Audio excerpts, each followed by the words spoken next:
Yo, what's going on, guys? Crispy Flakes here. For today's video, we have 10 NBA players who need to change teams to succeed in 8 that will not help their current team. So basically what I did is I went through this list right here. I'm going to go through it with you guys, and I actually came up with teams that could use the players on this list. Also, guys, over on my second channel, Extra Crispy, I just did a Q&A today. It's all basketball related, like all NBA related, about the NBA playoffs and things along those lines. So if you guys want to go check that out, it is on my second channel, Extra Crispy. Link in the description below to that. But here we go, guys. Without further ado, let's start this. 10 NBA players who need to change teams to succeed in 8 that won't even help. Let's get started on this. We got won't help their current team, Joakim Noah. No doubt, man. Bitch ass Joakim Noah out there. He's not a bitch ass, but he got a bitch ass contract. And it's just like, I don't even know. I don't know if has he played a single minute for the New York Knicks. I know he's played like here and there, but very rarely out there. Now, some of it is due to injury, and some of it just comes down to, I'm going to say it's the same thing as like Kenneth Faried on the Denver Nuggets, where it's just like, you know, when you don't really have the offense at all to provide to your team at the center or power forward position, and really all you can do is rebounding, pretty much. I mean, he used to be a great defensive player, but due to injury and decline in athleticism, Joakim Noah is no longer that great of a defensive player. I still think in spurts he could be helpful to a team. And honestly speaking, the team I have him going to would be the Golden State Warriors. I feel like the Warriors are one of those teams where if your career's kind of like fallen off a bit, you can go over to that squad. And, you know, Steve Kerr can fit you into rotation. I mean, Nick Young, you got JaVale McGee, who I thought he was done after Shaq and the Fool, right? So I feel like if Joakim Noah went to that team, he couldn't be like any worse than a Zaza Pachulia, in my opinion. So I feel like that would be a nice fit. Next up, we have needs a change, Dirk Nowitzki. Okay, I understand that Dirk Nowitzki wants to be a Dallas Maverick for life, and he's been 20 seasons. I think he's going on 21 going into this final season. But at the same time, you know, he's done so much for that franchise. If I was Mark Cuban, I would be like, Dirk, we know you're a Maverick for life, but if you want to go out there and get yourself another championship ring, because it's not going to happen here on the Dallas Mavericks again. I mean, the man still averaged 12 points and 6 rebounds, which are like great numbers. I think he shot over 40% from 3. There is so many teams that could use a player like Dirk Nowitzki, even at the age of like 40 or 50 or 60, however old he is now. And the team I actually have him going to, if he were to change teams, I don't think he's not going to. But the Houston Rockets. I mean, I know Texas is big, guys. Texas is huge. So when I say, like, you know, Houston's in Texas, well, yeah, it's still like many miles away and everything. But at the same time, he would still be in Texas. He would just be representing the Houston Rockets. I feel like being a stretch big out there on that team. We might not even have to start, because defensively, he was not really a great defensive player anymore. Never really was a great defensive player. But I mean, like, he could be a guy that comes off the bench, or even at times, you know, a little pick and pop game with Chris Paul and James Harden. It would be absolutely phenomenal. I feel like on that team, he could actually average around 15 points per game, guys. I really do. Like, it depends if he started. Now, if he was off the bench, probably 10 points off the bench, but there's just so much he still has to offer, I think, with his style of play. Unfortunately, you know, his humbleness and just his loyalty to the Dallas Mavericks kind of comes first, which I totally respect, but at the same time, I want to see great basketball players play for great teams, and I still think Dirk Nowitzki could be a really good basketball player this far into his career. Next up, we have needs a change, Bobby Portis. Okay, so I'm going to say straight up, guys, Bobby Portis is one of the most underrated players in the NBA. I feel like in the right system, he could be a really solid player. Never quite an all-star, but I do think on the right system, guys, around 16, 17 point per game scorer out there. So as we all know, Lloyd Markkanen is the future of that team right there, or at least one of the future pieces out there. And they both play the same position. So Bobby Portis is kind of getting, you know, punch to the groin right there. No pun intended. I mean, wait, he punched Mirotic, right? Yeah, he punched Mirotic. Anyway, the team I think would be a pretty nice fit for him. I know it's not like the most sexiest team out there, but the Charlotte Hornets, because, you know, the Charlotte Hornets have Dwight Howard on that team who plays the center position. I feel like him with Bobby Portis in the front court could be something pretty special. It's a team that needs scoring out there. You know, you add Kemba Walker out there too, and I feel like that would just be a really nice fit. I don't know, man. It's just it would be a low pressure environment for him. Not like cause I know Chicago fans, they want to be successful out there, so I know that can be pressuring on players at times. I'm not saying that Charlotte Hornets fans don't want that either, but I just think it would be more of a smaller market team out there, and Bobby Portis really could succeed in that type of environment. So yeah, I'm going to say Charlotte Hornets for the man, Bobby Portis. Next up, we have won't help Reggie Jackson. See, my Pistons record with Reggie Jackson actually isn't too bad.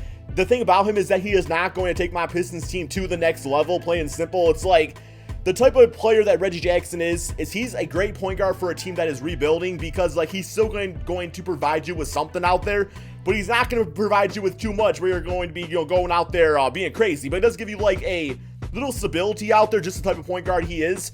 The team I have him being a good fit with is actually the Orlando Magic, just because, like, I don't remember the last time the Magic actually had, like, a really solid point guard. Not saying Ray Jackson's really solid, but I mean, he would give them something there at least while they focus on other aspects of their team, or until the right point guard, pops up for them in the draft. So I thought that would be a nice fit. Him and Evan Fournier, Aaron Gordon out there, Vucevic, that would be an okay team. Not a playoff team, I don't think, but it would be an okay team. Next up, we have needs a change, Tristan Thompson. Okay, so I have him going to China. The reason I have him going to China is because we got to get him as far as hell away from the Kardashians as possible, man, from the freaking, nightlife and everything. Let's send this dude to freaking Alaska. I don't know, bro. Just like Tristan Thompson's the prime example of where Hollywood got to him out there, man. The pro life out there. And it just seems like he doesn't care too much about basketball anymore. So, yeah, I'm not really quite sure what team could actually benefit from Tristan Thompson at this point. You guys got to let me know that in the comment section below. Next up, we have needs a change, Joe Harris. So Joe Harris pretty much is just like a really good three-point shooter. The thing is that the Brooklyn Nets, they have a ton of guards on their team as is. I mean, a ton of guards, guys. Like, this team is freaking guard heavy. I thought a nice fit for him would actually be the New Orleans Pelicans, just because that's a team that can benefit from having shooters around them. You got, of course, Anthony Davis and Marcus Cousins when he's back healthy, Mirotic, Rondo, Drew Holiday. He would just be like a nice seventh man off the bench. I don't think he's ever going to be a starter. He's just not that type of player, but he has games where he can freaking knock down some shots, guys. So why not put him on a team with some of the best big guys in the NBA, if not the best big guys, on the New Orleans Pelicans. Next up, we have won't help Elfrid Payton. And my mindset with Payton is, keep him, guys. Keep him, Phoenix Suns. Like, I really don't know what team he should go to. I felt like he actually played some nice games on the Phoenix Suns, and that's another team. Same case with Reggie Jackson, where this team is in a rebuild. At least for now, you have something with Elfrid Payton, and who knows, he might become a really good player. Like, his production since he left the Magic went off the freaking charts, guys. So I don't see why he wouldn't help. No, he's not going to help them win a championship, but he's going to help them, do something out there while they rebuild. And not to mention, when they do find that starting point guard, Elfrid Payton, I think on a really good team could actually be a backup point guard. So I think it's a nice fit. Keep him on the team, Phoenix Suns. Next up, we have needs a change, Kent Bazemore. I actually think a nice fit for him would be my Detroit Pistons. He's a very solid scorer. I think he shot around 40% from through this NBA season. And I don't know, man, it's like, that's what my Pistons need, is just a solid guy at the small forward position that can offensively score, consistently. Just because, like, Stanley Johnson is not that. I don't know how Kent Bazemore is on defense, so Hawks fans, you gotta let me know that in the comment section below, or people that are a fan of his game out there. But yeah, he's not really doing much on the Hawks anyway, so I thought he'd be a nice fit on my Detroit Pistons, personally speaking, although he does have a bitch-ass contract. Next up, we have won't help Maurice Harkless. And I thought a nice fit for him would be the Indiana Pacers. So, of course, their starting small forward at the moment is Bogdanovic. I think that's how you say his name. Maurice Harkless, not a starting caliber NBA player, but he is a guy that brings you a little bit of everything off the bench. So I feel like him with Lance Stevenson would actually be a nice little duo, for a second unit for the Indiana Pacers. Now, I do know that the Pacers also have Glenn Robinson, who's a pretty decent player when he's healthy, but he hasn't been healthy in a while here. So Maurice Harkless, I think he actually had some pretty good seasons on the Orlando Magic. So he just needs a change of environment. I felt like the Pacers would be a nice fit. Next up, we have needs a change, Jonathan Simmons. So yeah, Simmons got like a $17 million 3-year contract, $17 million per year, I should say, for the Magic team. He had a good scoring season. I think he averaged around like 15 points per game. Now, the team I have him going to is back to the San Antonio Spurs. I felt like when he was on the Spurs, that's really when he was given a chance as an NBA player playing for Greg Popovich. And that team needs some more scoring at this point. So I felt like that would be a nice fit, get Jonathan Simmons back on the team that he really came up in. And I feel like Spurs fans were kind of sad to see him go in the first place. So a reunion might be, relevant. Or warranted, I should say. Okay, next up we have won't help Derrick Favors. Guys, the best way I could put Derrick Favors, I don't mean to be a Derrick Favors hater, but in some cases I am. I think he's like, 6'9", 6'10", but he definitely is more of a power forward. I think he needs to put on some more muscle and get his defense going to really play a center position. And that's why I put not sure. Learn to play center or shoot, because you got to be able to stretch at the 4 spot these days. And at the 5 spot, I still think he's a little undersized for right there. So it's not so much that he needs to change teams. I think he needs to just kind of change how he plays the game of basketball. With that being said, though, he's been pretty good on the Jazz, playing alongside Rudy Gobert, all things considered. Next up, we have needs a change, Justise Winslow. Yeah, I mean, Justise still gets some minutes there for the Miami Heat. I know he had injuries, I think it was the second season or something like that.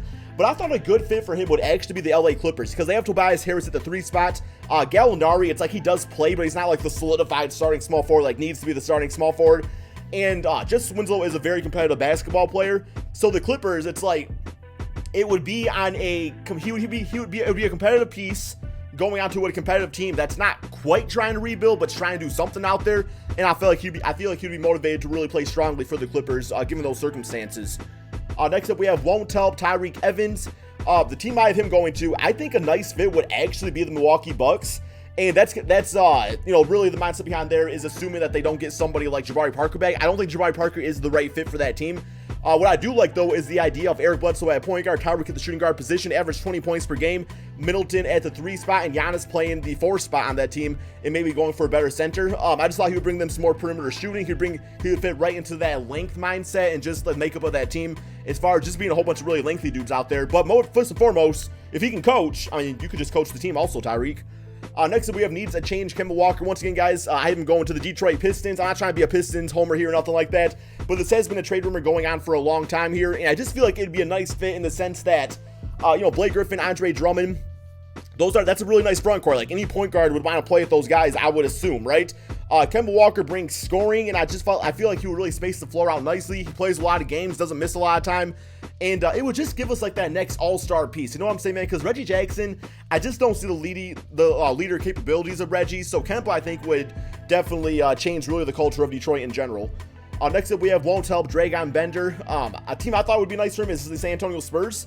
It seems like Greg Popovich is one of the best coaches, maybe the best of all time, of really getting the most out of international players. I mean, you go back to that team of, Tim Duncan. He was from the Virginia Islands, I think it was, or Virgin Islands. Is the Virgin Islands? I don't know, man. That sounds like some mythology stuff right there. Also, Tony Parker. You got Mount Ginobili. Just a whole bunch. I mean, no, Louis School never played for that team. I don't know, man. Just a whole bunch of like international players. He's always been good at coaching them and stuff like that. So I feel like he would really get the most out of Dragan Bender's game. Next up, we have needs a change, Thon Maker. So I thought a nice fit would be the Chicago Bulls. The reason I say that is a demigod front court. Imagine this, guys. 7'1" Thon Maker can shoot 3-pointers. 7'1" Lauri Markkanen can shoot 3-pointers. It'd be absolutely insane. Like, the NBA would not know what would be coming at him. Go make the demigod front court, Lauri Markkanen, and go to the Chicago Bulls. And then next up, we have Hassan Whiteside. Okay, so this one I kind of struggled with. I thought ultimately the Los Angeles Lakers, because if that team ends up getting like a LeBron James or a Paul George and guys like that, Hassan Whiteside could very easily just be like the second or third leader of that team. And I feel like at this point in his career, that's kind of what he wants to be. Just like so far in this Miami Heat series, he's been horrible, guys. He's been absolutely horrible in the NBA playoffs.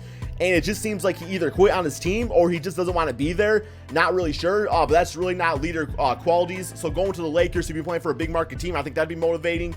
And it's just like, Lonzo Ball, they got Brandon Ingram out there. He would not need to be the man offensively. He would just need to be a guy that would go out there and hopefully play some defense and grab some rebounds. Dunk the ball every now and then too. And finally, we have needs a change, Kawhi Leonard. So we all know the Kawhi Leonard saga going on here. Now, it sounds like the latest rumors is that the Spurs don't want to trade Kawhi Leonard. He also does not want to get traded from the team, but we'll see how that does going into the NBA offseason. I've always been saying, guys, the best fit for him, OKC Thunder.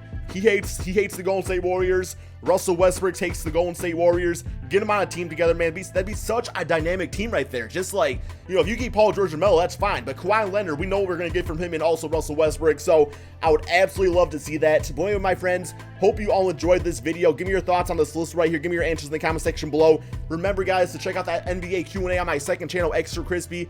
Thank you all so much for watching, and peace out, my friends.